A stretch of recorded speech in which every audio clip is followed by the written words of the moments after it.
Speaker number 1 for our humorous speech contest, Carl Richter. How did I end up a geek? How did I end up a geek? Carl Richter. I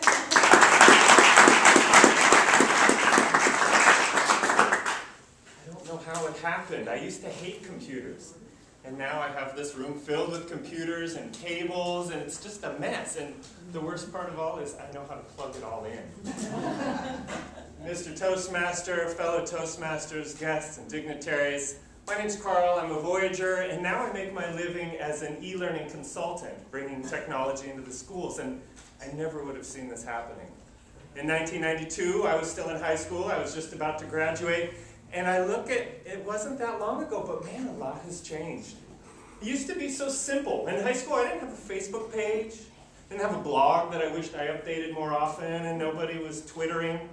And I have a good example. I remember a song came out my senior year. It was by Bruce Springsteen. I don't know how many of you are fans, but 57 channels and nothing on. And that's so funny now. Like, man, I would call up my cable company so fast. If I only had 57 channels, I would be mad. Even multi-millionaire Bruce Springsteen only had 57 channels to watch. Maybe that's why he seems to always be yelling in all his songs.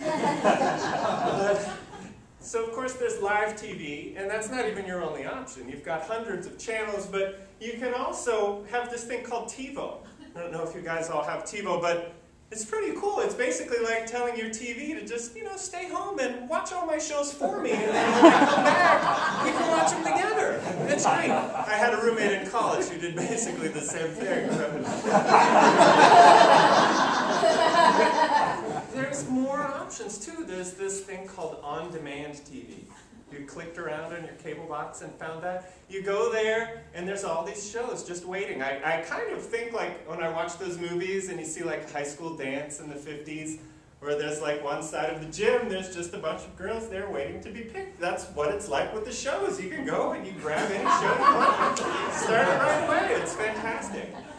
Now, and that's 3 options just for watching TV, and that's not enough. That's crazy. My wife won't let me have a TV in the bedroom.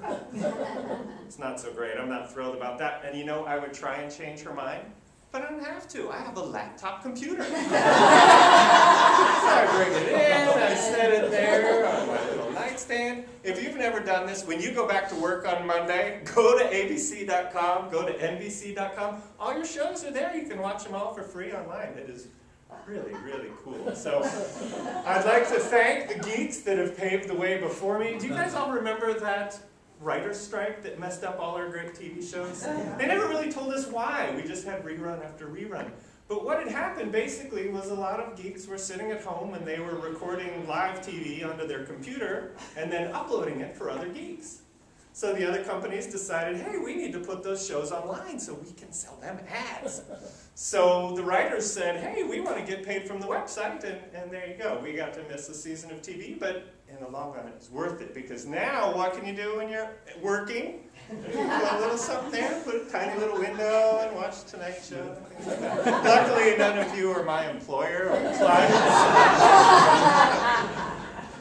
So I don't understand how it ended up this way for me. Some of it is kind of a love of shiny things, but really it is the fact that back in sort of late 90s, I realized that a computer was a great way to get music. MP3s were sort of my gateway drug into becoming a full-on geek, because I had a friend with a CD burner. And it's really neat. You can take a disc and you can put it in your computer, and there you go. And well, you wait 5-10 minutes, and then you spit the thing out and give it back to your friend, and you've got the whole CD. It's fantastic. So I had always spent a lot of my money on music. I thought it was a good investment as a 20-year-old. So I finally decided, okay, I'm going to buy a computer. It's not really a computer, though. It's more of a jukebox, I told myself at the time. And then eventually things changed, and I had to go all in. I realized about digital cameras. How many of you have a digital camera now? Everybody. For our young engineer friend here, I'll share a little story. It used to be that you took pictures on something called film.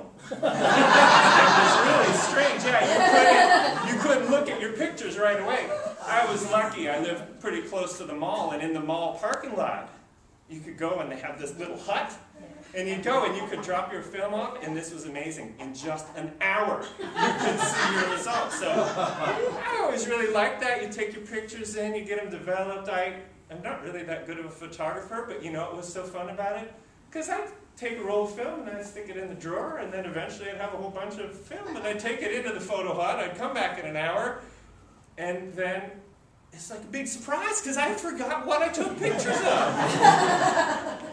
So now with digital cameras, you've got music, you can look up anything on the internet. There's sort of been a tipping point.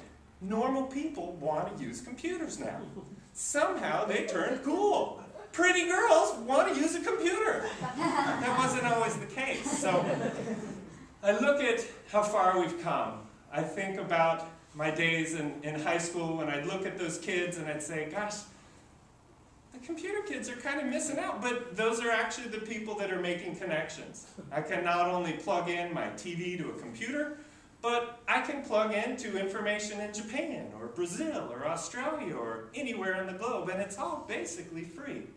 So I think it's a really exciting time. It's a great time for geeks because not only do they have contact lenses? How huge was that for the